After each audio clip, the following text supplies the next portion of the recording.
Alright, so this is part 2 of the 96 Jeep Cherokee XJ rebuild. Now this is a $700 Jeep we got off of Facebook actually, and did the first part. If I remember, I'll put that video link in the description below to the first video I did on this. Now basically a backstory, once again, $700. We got it on Facebook. And it's a 4-liter straight 6 Jeep Cherokee 96. It's the SE model, I believe, which is the base. I know that it's a base model. I'm not sure if it's the Sport or the SE. I'm 99% sure it's the SE.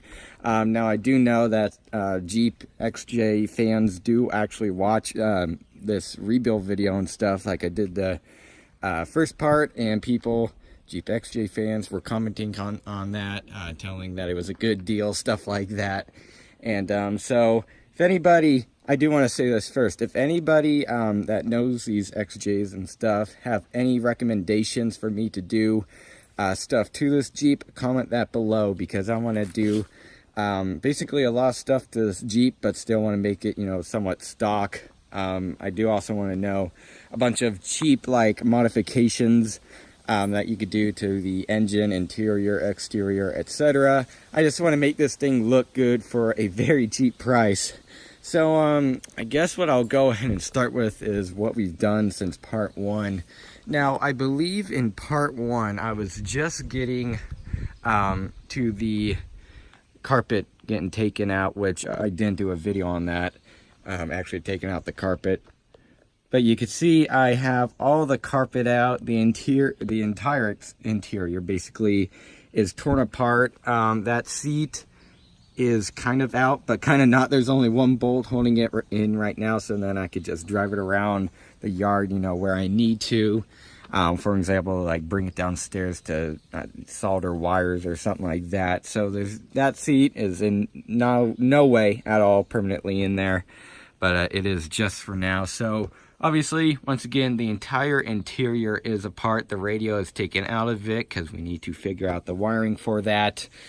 And if you couldn't tell though, well, there's a bit of rust. So let's go and open up the door here and I'll show you.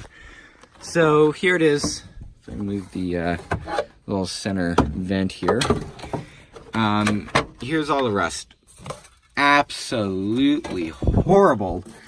And well, the reason for this rust, and by the way, this is the passenger front floorboard, is because this is once again a 96. They might have fixed this in 97. I'm not 100% sure. Basically, if I could get the part up, I'll show you.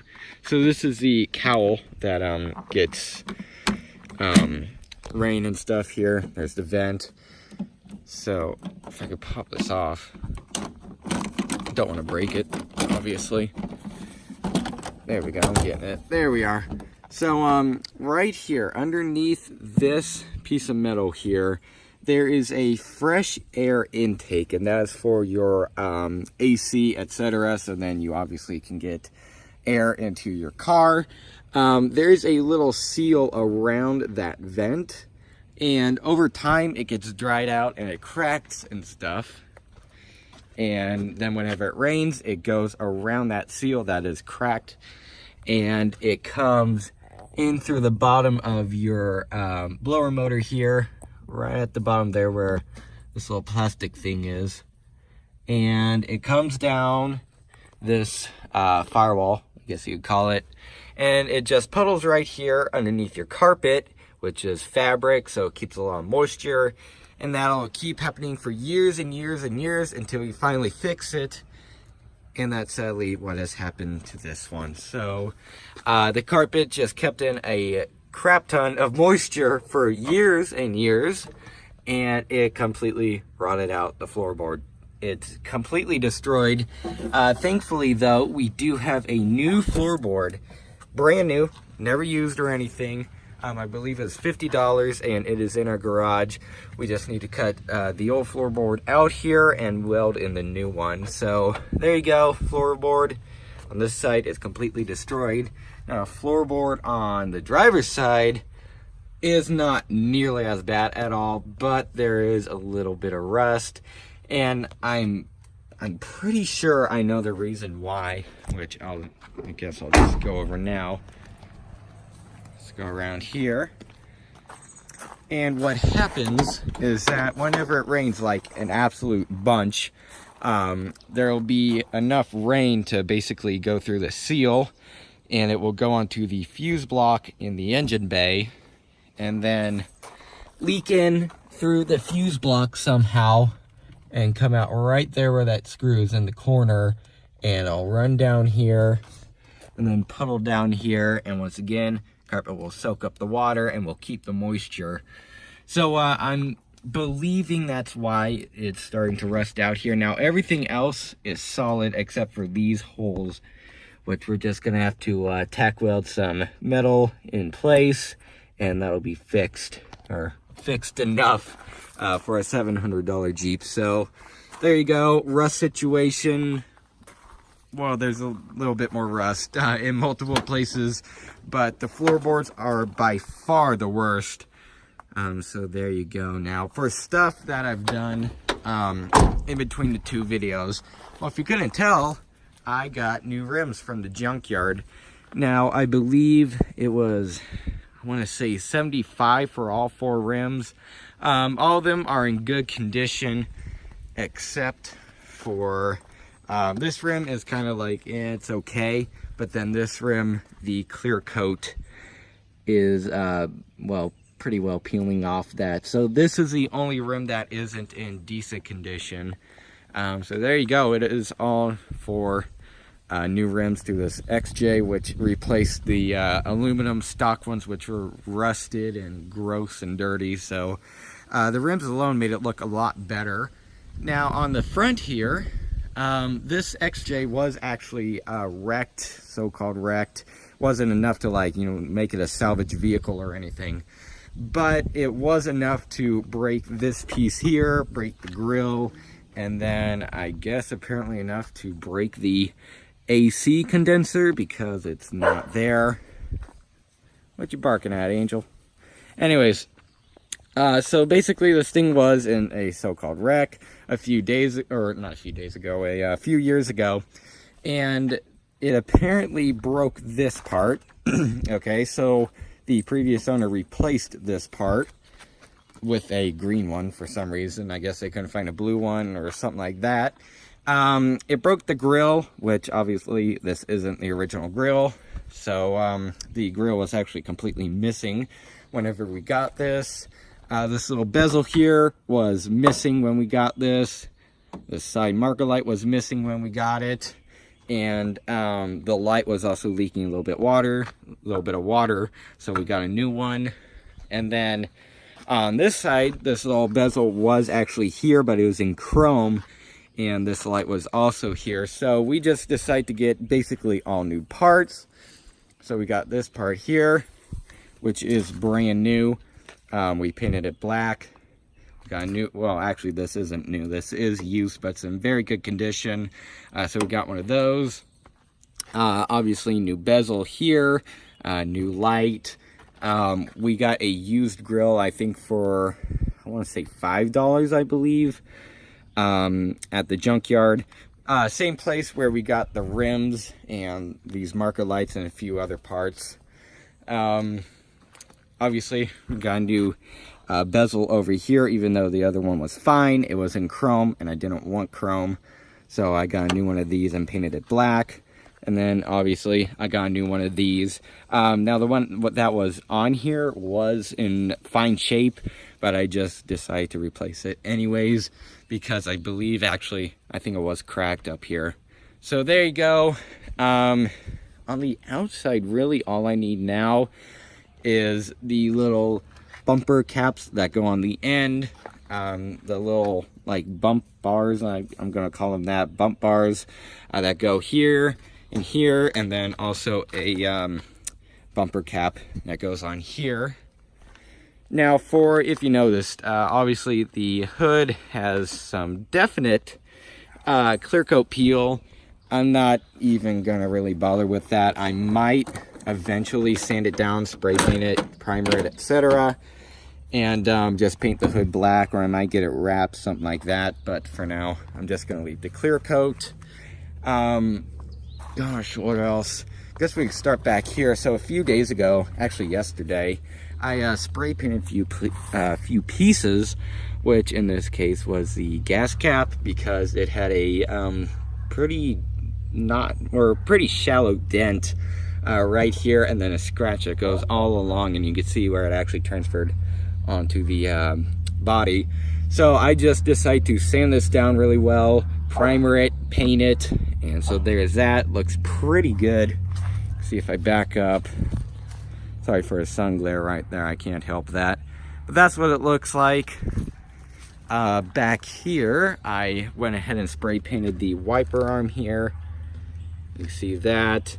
I spray painted the hinges up here, which that stuff is grease, so sorry about that. And then I still need to get a little bit, I still need to touch up around here where I got spray paint on the actual body. Spray painted this. Spray painted the button down here, and by the way, this license plate is no longer valid. In case you're wondering, obviously was last registered in 03. Down here, the, what's it called, tow bar, I guess you would call it.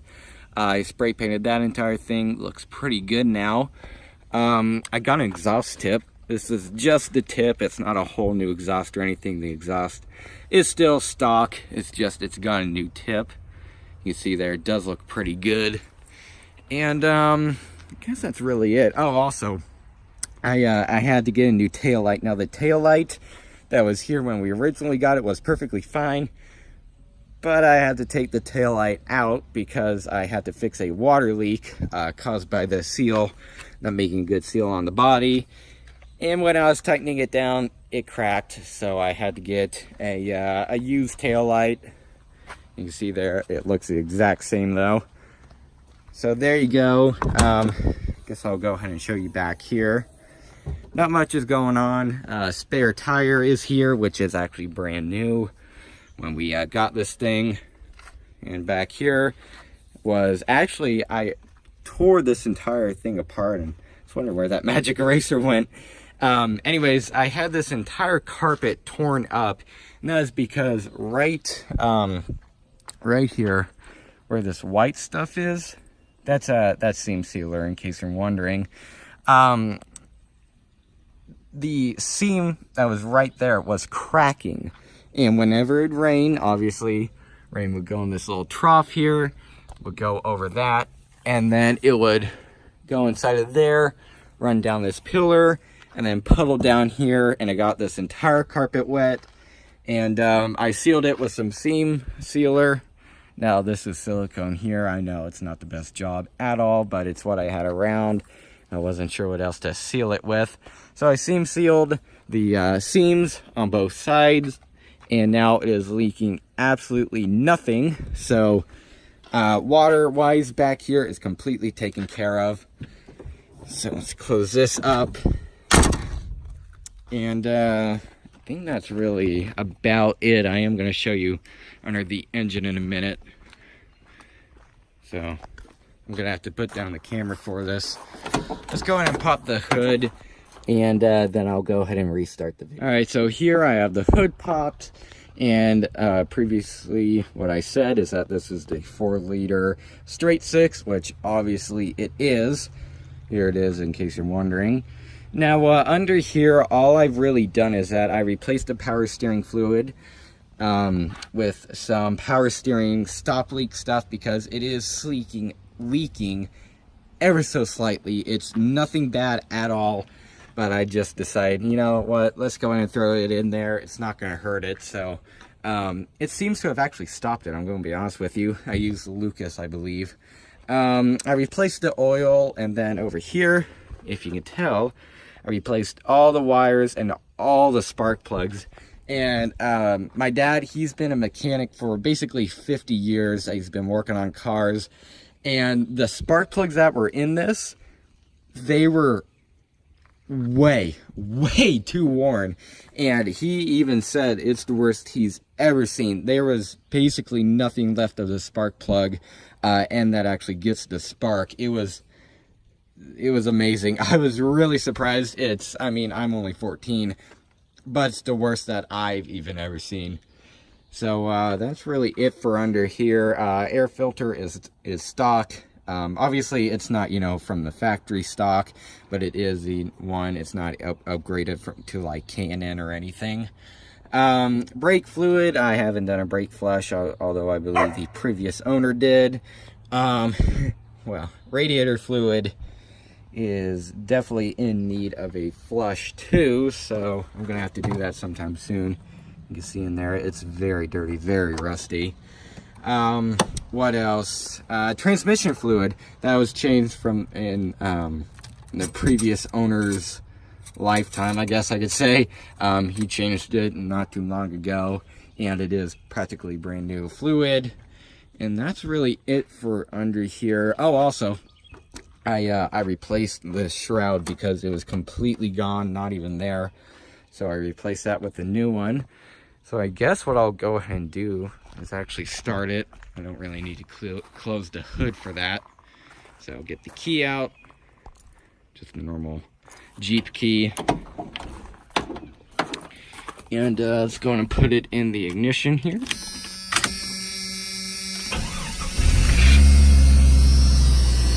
You can see there it started. And God, I absolutely hate that buzzing noise. I'm gonna close the door just because I hate it so much. Anyways, as you can tell, it is running 183,000 miles. You can see there, oil pressure is good. Battery is, well, pretty decent. Operating temperature, I just started it, obviously. It's been started a few times today, so it's pretty low in temperature. Gas, that's actually accurate. I'm very low on gas right now. Now, one thing I have also done is upgraded all the lights to LEDs. You can see now, these are LEDs. Obviously, these aren't hooked to where they're supposed to be, but they are LEDs. Made this an LED. And by the way, speaking of this right here, this was actually broken when we got this. This switch was completely gone, broken, not working, so we got a new one of these from the junkyard. It's not really new, although it is used, but it works perfectly fine. See if I turn it up to AC. It does blow air. Blows hot heat, obviously. Now, AC-wise, condenser is not there, so it's not going to be blowing any cold air right now. But it is there, so once we get a condenser, it should blow cold AC. Horn works. You see there. Wipers and stuff do work. We don't have them on right now because we have to remove the shroud to fix that leak. And so there you go. Let's see if I bring you around here. See how it's running. Now, speaker-wise, also, I have two aftermarket speakers in here, one there. I still have to work on these speaker grills. That one isn't in properly. I also got a sound bar for the back from a Jeep that had the upgraded audio system. So that's in the garage. Currently, we already spray painted it. It's spray painted black. Looks very good. We just need to wait until we get the headliner installed, which is fixed up. We have new fabric installed, so the headliner is like new. We just need to wait until the headliner gets installed, until we put the speaker bar in. Now you can see here, gonna hop in here, close the door so that it stops buzzing.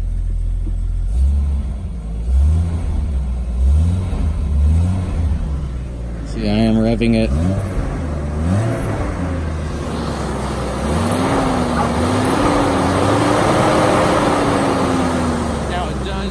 A slight belt squeal, which we knew about when we first got it. it was constantly having a belt squeal. We got a new one on there and it's pretty much fixed. It does still have a little something though. We just need to basically play with tightening it and untightening it, and we need to just get it perfect. See, their blinkers do work. Swap those with LEDs, not the outsides though. And that's really it. I will go and show you that it does obviously drive.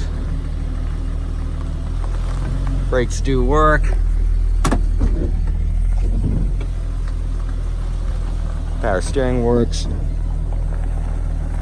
So there you go. $700 Jeep does in fact drive. Back it up here. There you go. So yeah, I guess that's really it for this video. Not much more to say about this. That's really all I've done.